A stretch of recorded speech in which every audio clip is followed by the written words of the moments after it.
Alors bonjour à tous, on se retrouve pour le module 1, partie 2. Donc dans ce module, on va voir tout ce qui est mise et maintien en position. Donc il y a un certain nombre de définitions à retenir, enfin tout du moins au moins à lire et puis à apprendre après. Donc on va parler beaucoup d'isostatisme, et une pièce est mise en position isostatique lorsque tous les degrés de liberté sont supprimés. Donc les degrés de liberté, c'est quoi?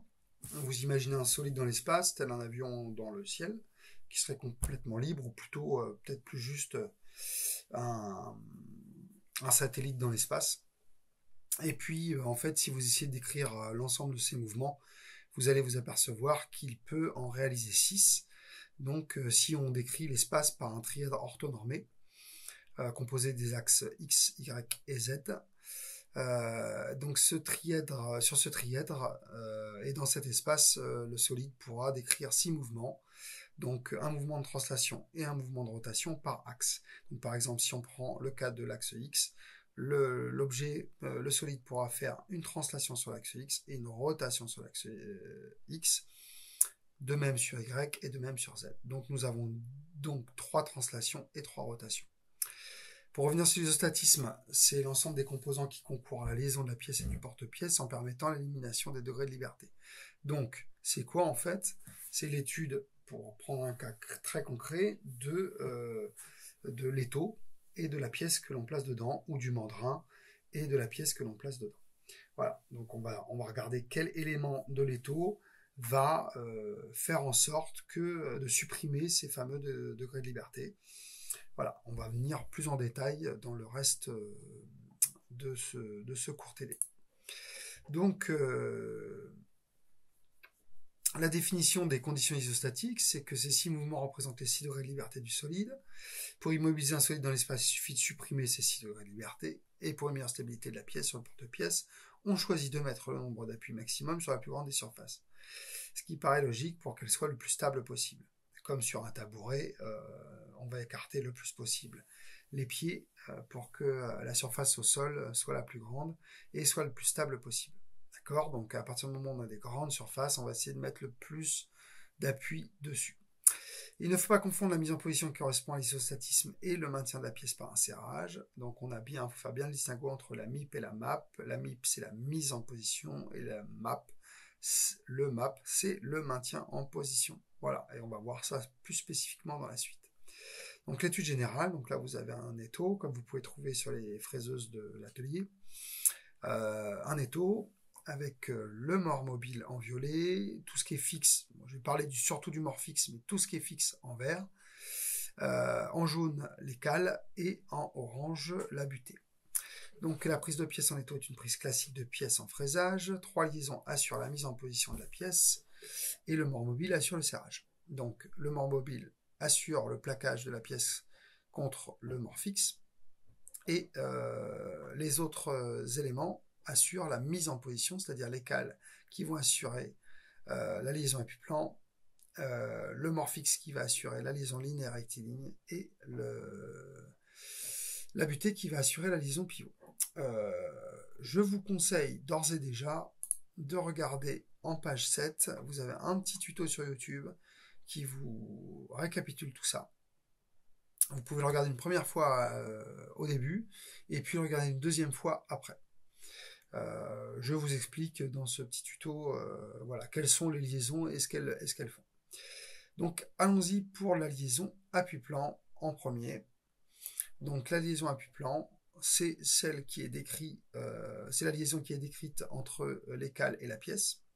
Donc petite règle de base qu'on avait citée tout à l'heure, c'est il faut mettre le plus grand nombre d'appuis sur la surface la plus grande.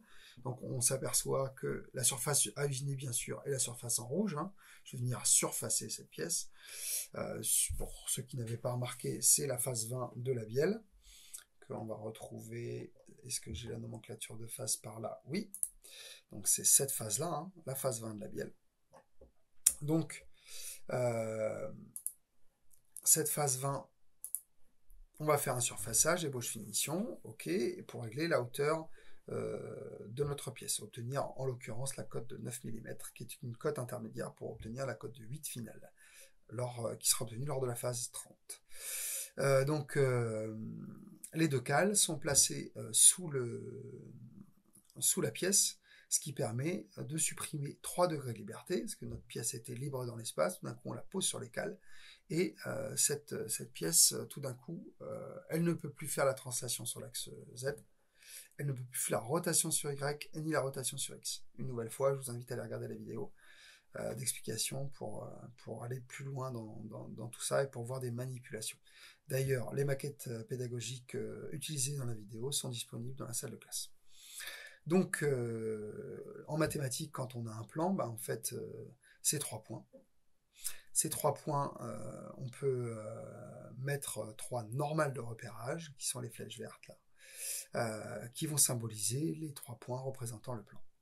Donc après, on va sortir du graphisme 3D, et puis on va passer en 2D, et on va voir que, en fait, sur mon triade orthonormé, dans lequel les 6 mouvements sont possibles, à partir du moment où j'ai placé une liaison appui-plante, c'est-à-dire 3 points sous la pièce, et je vais supprimer 3 degrés de liberté, comme je vous l'ai énoncé tout à l'heure, c'est-à-dire la translation sur Z, la rotation sur X, la rotation sur Y. Ce qui est bien pratique dans une liaison appui-plan, c'est que si vous supprimez 1 degré de translation sur un axe, vous supprimez les degrés de rotation sur les 2 axes complémentaires. C'est-à-dire, si je supprime la translation sur X, je vais supprimer la rotation sur Z et la rotation sur Y. Là, en l'occurrence, pour cet exemple et la majeure partie du temps en fraisage sur une prise de pièce classique, vous supprimerez d'abord la translation sur Z, et ce qui induira que nous supprimerons avec les 3 points la rotation sur Y et la rotation sur X. C'est assez magique aussi dans la mise en position, c'est qu'une normale de repérage supprime forcément 1 degré de liberté. Vous ne pourrez pas avoir 3 normales de repérage qui vous suppriment 4 degrés de liberté. Ça n'est pas possible. Donc, on a le plan qui est bien recouvert par les 3 points, même si c'est 2 cales, hein. Mais là, on est en première partie de la norme, donc on représente par des normales de repérage, c'est-à-dire des flèches et des points. Donc notre flèche 1, la flèche 3, la flèche 2, qui forment un triangle qui prend le plus d'espace sur la pièce, et on le représente dans les 3 vues. Alors ça, si vous avez difficulté avec ça, je vous invite à vous rapprocher du prof de construction, qui va vous réexpliquer le système projectif. D'ailleurs, je l'explique aussi dans la vidéo. Comment décrire la liaison sur les 3 vues. Donc, si vous avez du mal à vous représenter aussi, vous pouvez construire, si j'arrive à le retrouver, insertion, je veux un segment,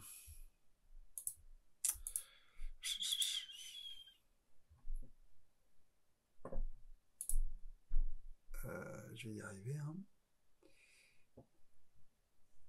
Ah voilà, c'est bon. Donc je trace une droite à 45 degrés, c'est ce qu'on appelle la droite à 45 degrés. Donc cette droite va me permettre de savoir où est-ce que sont projetées mes flèches, exactement comme du dessin Indus. Donc là je vois que ma droite n'est pas tout à fait juste. Toc. Alors c'est pénible, à chaque fois je dois aller le chercher, hein. Hop. Et je viens là pour aller sur le 1 et 2. Donc je vais redresser ma droite à 45. Hop. Et puis voilà, vous voyez que de même, le point 3 arrive. Je vais y arriver. Alors à peu près, hein, je suis pas, j'ai construit mon dessin vue par vue et pas pris les 3 vues directement de SolidWorks. Mais on voit que ça marche à peu près. Comme on voit que cette surface-là est projetée là, et comme on voit que le point 2 est en parfaite ligne droite avec le point 2, le point 3, 3, 1 et 1 sur des lignes horizontales verticales pour le 1, 2, 3 là. Horizontale, puis en passant par la droite à 45 sur ce plan-là. Et si je veux représenter cette surface avec une droite horizontale, j'obtiens la même surface là. Voilà, pour ce qui est de la droite à 45 et de la projectivité de la liaison dans les différentes vues. Ensuite, donc ça c'est une liaison appui-plan, elle supprime 3 degrés de liberté, les points ne sont pas alignés, ils forment un triangle et ils sont éloignés le plus possible les uns des autres. dans mon petit tableau récapitulatif, il supprime TZ, RX et RY. Ok, ensuite on passe à la liaison linéaire-rectiligne. Cette liaison linéaire-rectiligne, dans notre cas, c'est la liaison qui est décrite entre le morphix de l'étau et la pièce. Donc, une ligne en mathématiques, c'est 2 points. Et ces 2 points vont nous permettre de supprimer donc ces 2 normales de repérage, de supprimer 2 degrés de liberté. Donc, mon trièdre, ma liaison va empêcher que le solide fasse la translation sur l'axe Y et empêcher le solide de faire la rotation sur l'axe Z. Ok. Donc c'est ce qu'on peut voir sur ces 3 vues planes. Et donc 4, 5 supprime TY et RZ. Ok. Schéma et tableau des mouvements supprimés, les voici. Donc on vient de réaliser une liaison linéaire rectiligne qui élimine 2 degrés de liberté, une translation et une rotation. Les 2 points ne sont pas alignés, ils forment une droite et ils sont éloignés le plus possible les uns des autres. Voilà. Donc en fait, il faut que vous preniez un solide, comme si je le mettais contre un mur, là c'est un mur qui est représenté par le point 4 et 5. Je viens le plaquer et vous verrez bien que vous ne pouvez plus effectivement aller plus loin en translation sur l'axe Y. Et je ne peux plus faire la rotation sur l'axe qui est là, qui sort de l'écran, là, l'axe Z. Ok. Pour finir de décrire complètement la liaison du porte-pièce et de la pièce, il nous reste 1 degré de liberté à supprimer, c'est-à-dire le degré de translation sur l'axe X. Et donc ça, on va le faire avec une butée qui va nous permettre cela. Donc la butée, elle est placée là en l'occurrence à gauche du solide, elle pourrait très bien être sur la droite. Là, on a le plus de place par là. Donc à l'aide d'une normale de repérage, en mathématiques, un point c'est un point. Hein. Ça, il n'y a pas de secret. Donc là, le point est représenté sur les 3 vues.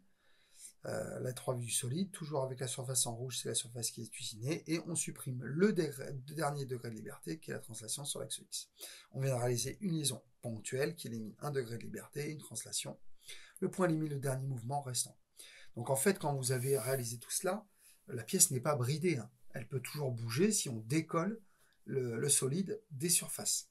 Mais si on colle le solide au si normal de repérage, la pièce ne bouge plus. C'est-à-dire, je commence par poser la pièce sur les cales, l'enfoncer sur le morphix, puis la caler à gauche sur la butée. Ok. Donc, un petit exercice récapitulatif pour vous. Donc, je vous ai montré en 3D les différentes normales de repérage. À vous de reconstituer et de réinscrire sur ces 3 vues les 6 normales de repérage. Ainsi que, vous avez la solution, ça c'est bien pratique, du tableau. Voilà.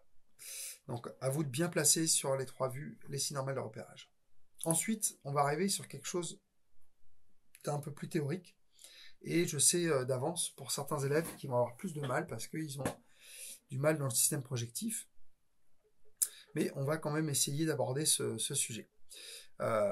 Donc d'abord, où mettre les points d'appui? Nous avons déterminé précédemment que pour une meilleure stabilité de la pièce sur le porte-pièce, on choisit de mettre le nombre d'appuis maximum sur la plus grande surface. Il faut aussi aborder la notion de phase de référence et de cotation.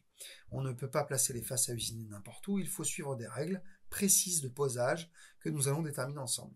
Effectivement, si j'ai un dessin de définition qui me montre de la cotation, cette cotation n'est pas faite au hasard. Elle permet de garantir la fabrication de la pièce et sa fabrication surtout correcte en respectant le dessin de définition. Donc nous voulons réaliser cet épaulement pour pouvoir usiner avec précision ces 2 surfaces. Il faut être capable de les localiser par rapport au bord de la pièce. Donc là, on a 2 surfaces, une qui serait plutôt orientée sur l'axe Z et celle-ci qui serait plutôt orientée soit sur Y, soit sur X. D'accord?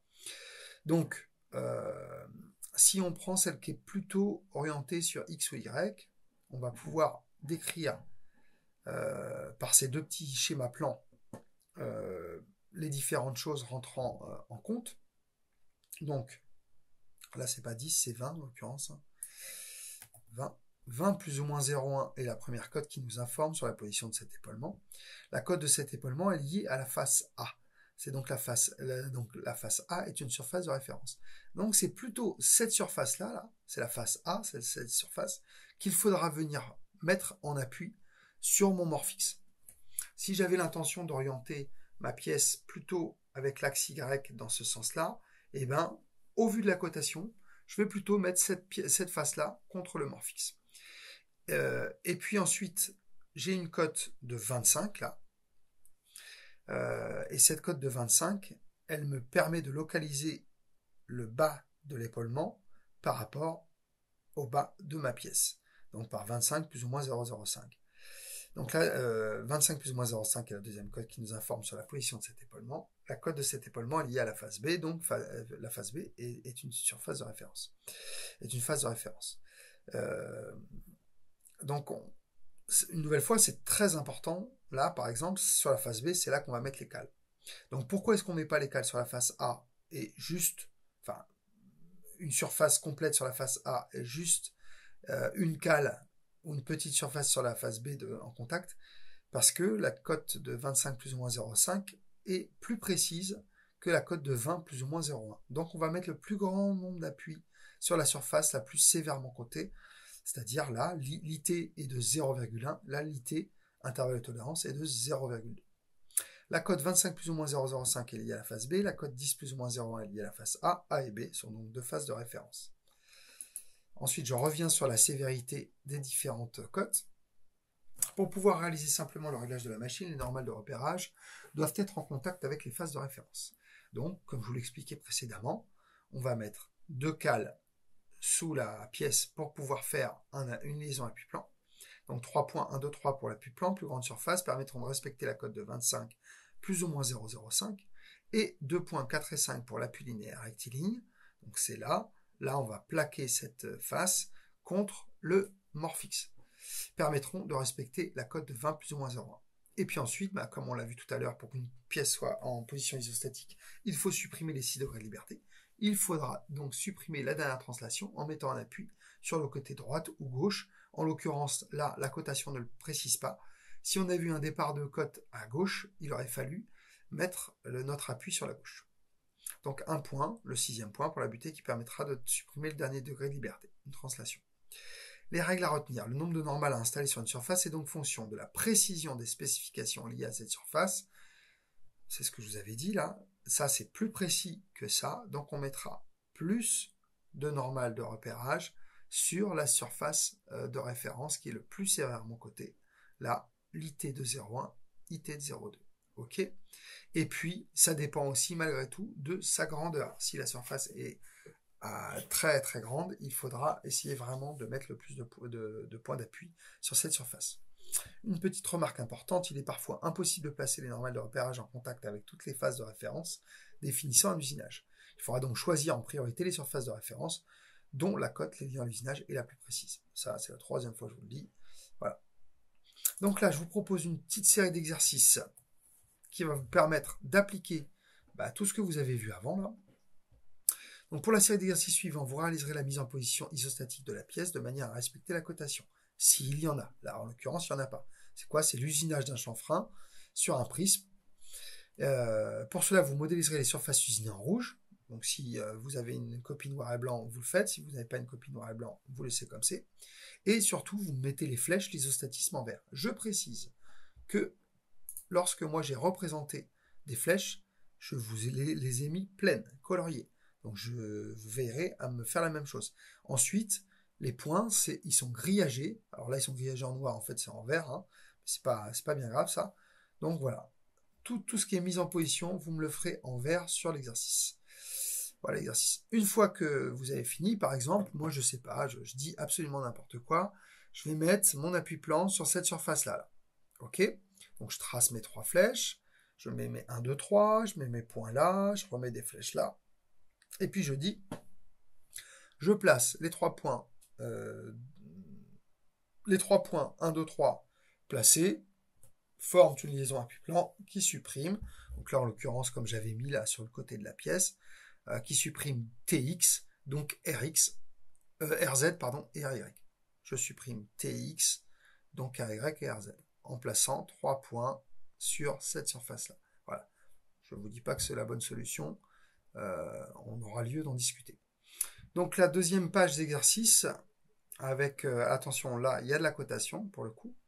Il y a 3 cotes, il va falloir les classer de la plus sévère à la moins sévère et mettre le plus grand nombre d'appuis sur la plus sévère. Donc là, il y a encore, c'est une pièce prismatique, hein, il y aura les 3 mêmes liaisons que celles qu'on a vues, appui plan, linéaire, rectiligne et ponctuel. Surtout, je ne les place pas n'importe comment, je les place en fonction de ces 3 cotes. La même chose pour ici, là il n'y a que 2 cotes, donc le 6e point, on pourra le placer où on veut.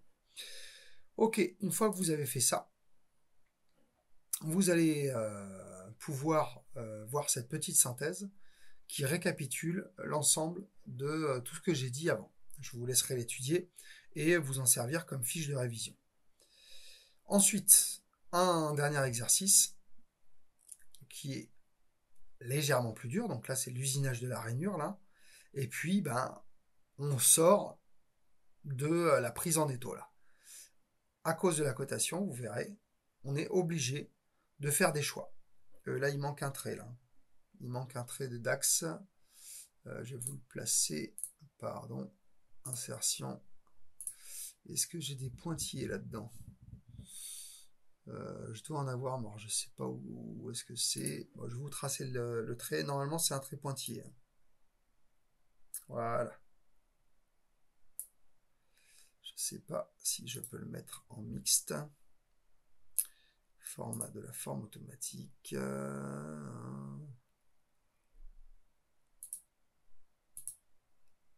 Style final, composition, type de tiret. Voilà. Trait mixte. Non, pas très mixte, c'est un trait fin en fait. Non, c'est un trait pointillé. Pardon. Hop. Ok.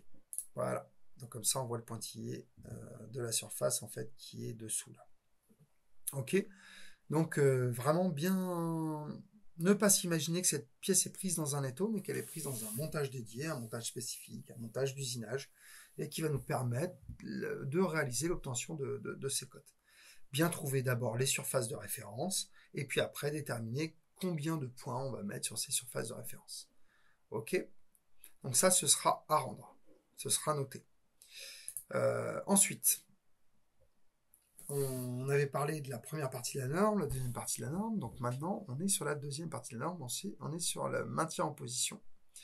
Elle concerne les symboles utilisés sur les contrats de phase pour représenter les éléments d'appui et de maintien des pièces au cours de l'usinage. Chaque symbole se construit à l'aide de 4 éléments. Donc ces 4 éléments sont les suivants. On a le type de technologie en 1, la nature de la surface de la pièce en 2, la fonction de l'élément technologique en 3, et la 4e partie qui est la nature du contact avec la pièce.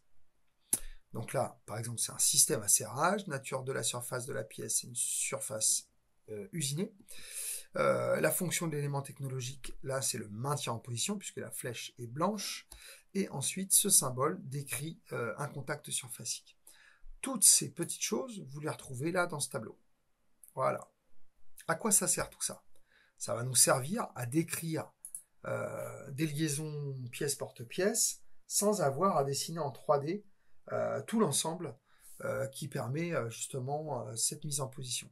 Ça va nous permettre de symboliser par exemple des cales, un morphix, un central locating, un palonnier, enfin pas mal de choses quoi, qui sont des éléments, une sauterelle, qui sont des éléments technologiques, des éléments physiques, et on va les changer en symboles technologiques. Donc là, vous avez bon nombre de ces symboles. Donc la première partie, type de technologie, vous avez un appui fixe, un centrage fixe, un système à serrage. Donc ça, c'est toute la petite partie arrière. Là. Le S, là, le petit signe de tourbillon, le V penché, le petit ressort, le ressort avec la petite bille. Voilà, ça, c'est des appuis, c'est des types de technologie. Là, elles sont en noir quand elles participent à la mise en position. Elles sont en blanche quand elles participent au maintien en position. C'est ce qu'on va voir un petit peu plus loin, là, voilà. Maintien en position, la flèche est blanche. Mise en position, les flèches sont noires.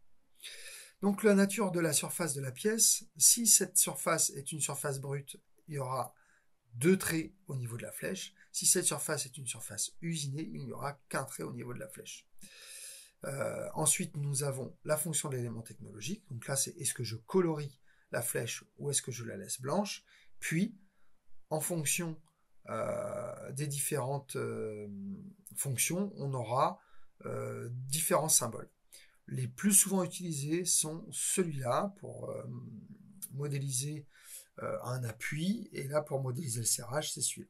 Donc une flèche blanche qui sert au serrage deviendra dans l'autre vue un rond avec une croix dedans. Une flèche noire qui sert pour la mise en position deviendra un rond grillagé dans l'autre vue. Et ensuite, pour finir, la nature du contact avec la pièce. Donc on peut avoir un contact ponctuel, on peut avoir des touches plates, on peut avoir un contact strié, etc., etc., etc., en fonction du montage que l'on a. Donc on a des éléments qui sont plutôt dans des montages que l'on voit régulièrement, c'est-à-dire un mandrin ou un étau. Et puis là, on va arriver sur des montages dédiés, des montages spécifiques. Voilà. Ensuite, je vais vous demander de me dire, pour les quelques exemples qui suivent, de me renseigner les différentes questions que je vous pose. Donc là, le type de technologie par rapport à ce symbole-là, c'est quoi? La nature de la surface, c'est quoi? Fonction de l'élément technologique, c'est quoi? Etc., etc. Donc là, vous avez une symbolisation de mise et de maintien en position pour la phase 40 de notre bielle. Donc voilà, c'est pour cette phase-là. Vous avez une partie du contrat de phase là, avec la symbolisation, qui vont remplacer en fait le montage d'usinage que vous avez déjà vu en salle. Ok, donc vous remplirez ça consciencieusement. Et ensuite, je vais vous demander de faire un petit effort pour réaliser l'exercice suivant. Donc en fonction de la nomenclature des phases et des documents, des deux documents ressources, DRS1 et DRS2 donnés, je vais revenir là-dessus, remplissez les documents réponses DR1 et DR2. Donc, je vous donne un APEF, c'est un avant-projet d'étude de fabrication. Donc, sur l'APEF, qu'est-ce qu'on met? On met des normales de repérage. Donc, on va dire, mon appui-plan, je la mets sur cette surface-là, la surface qui est constituée des deux cylindres inférieurs. Et puis, je vais la représenter dans une des vues. Et puis, je vais la représenter dans la vue de dessus qui se trouve dessous. Ensuite, je vais dire, il me reste 3 degrés de liberté à supprimer. Je vais en supprimer 2 là en mettant un centreur complet, dont vous verrez le symbole après. Donc je vais enlever une translation. C'est comme si j'avais l'assemblage d'une linéaire rectiligne là, celle-là, et une dernière ponctuelle là. Sauf que en réalité, c'est pas tout à fait ça. Voilà, donc j'ai bien mes 6 points. 1, 2, 3, 1, 2, 3, 4, 5, 4, 5 et le 6e. Donc j'ai bien supprimé mes 6 degrés de liberté. J'ai jamais une des flèches qui est l'une en face de l'autre. Elles suppriment toutes un degré de liberté différent. Donc elles vont me permettre de réaliser une mise en position isostatique. Alors comment est-ce que je traduis l'ensemble de ces normales de repérage en symboles technologiques? Voilà. Donc là, j'ai mon appui-plan qui est symbolisé par ce symbole-là. Donc une surface usinée, un appui fixe, c'est la mise en position et c'est un contact surfacique. Je le retrouve sur les 2 appuis grillagés là, 2 gros appuis grillagés, parce que toute la surface est coloriée, toute la surface de ces 2 cylindres va servir à réaliser ma liaison linéaire, ma liaison appui-plan. Ensuite, j'avais mes 2 flèches dans le cylindre là. Ces 2 flèches en fait, elles sont symbolisées par un centreur complet. Donc le centreur complet, on le retrouve là et là. Dans 2 vues différentes, il est représenté comme ça. Alors là, je l'ai pas mis en tout petit dans le trou parce qu'on voyait vraiment rien. Et ensuite, on a un centreur locating. Alors on le voit assez mal parce qu'il est en transparence avec l'origine programme, mais c'est ça. Et on va pouvoir le retrouver là, le centreur locating. C'est ça, un centreur dégagé, un centreur locating. Donc le voici, notre centreur locating. Voilà. Donc lui, il enlève un point. Le centreur complet enlève 2 points. L'appui-plan en enlève 3. Donc j'ai bien enlevé mes 6 degrés de liberté. Et puis comme je suis sur la deuxième partie de la norme, je vais réaliser le serrage au-dessus avec mes 2 petites vis, comme on peut le voir là, hein. La vis 1, la vis 2, on va venir serrer sur les surfaces cylindriques là, et sur les surfaces. et ça va me permettre de réaliser mon serrage. Alors, j'ai pas représenté les croix comme c'est demandé là, hein. Normalement, je devrais représenter une croix sur cette vue-là, mais j'ai tellement de choses déjà dans mon petit trou que je peux pas le faire. Mais on a encore plein de renseignements là qui vont nous permettre de savoir que c'est bien un appui-plan sur SR1. Donc SR1, c'est surface de référence 1. J'ai bien un appui-plan, même si j'ai qu'une flèche, parce que ça ne peut pas être autre chose, puisque j'ai mes deux cercles qui sont grillagés là en bleu. Donc ça nous permet de savoir que c'est forcément une appui-plan. Après, j'ai la linéaire annulaire centreur complet qui est réalisée par SR2 et la ponctuelle qui est réalisée par SR3. Là, j'ai une ligne de rappel pour SR3. Voilà, donc moi je vais vous demander la même chose sur une pièce beaucoup plus simple. Hein. Ça, c'est une prise en étau classique. Si vous reprenez l'exemple du début, c'est à peu près la même chose en vrai. Hein. C'est pas on n'invente pas la poudre entre les deux. C'est à peu près la même chose. Donc c'est une prise classique en fraisage. Donc je vous demande dans un premier temps, là sur la PEF, de réaliser, de me marquer les scies normales de repérage qui vont me permettre de supprimer les 6 degrés de liberté. Et dans un deuxième temps, de les remplacer par des symboles technologiques. Voilà. Ensuite, on fera le bilan et vous pourrez avoir votre note. Donc c'est une partie qui est très théorique. Donc il faut s'accrocher. Faut pas hésiter à demander mon intervention ou celle d'un camarade de classe qui aurait compris les principes avant vous. Bien s'accrocher, bien se concentrer, parce que c'est pas tout à fait simple. Voilà. Et à très vite pour une nouvelle vidéo.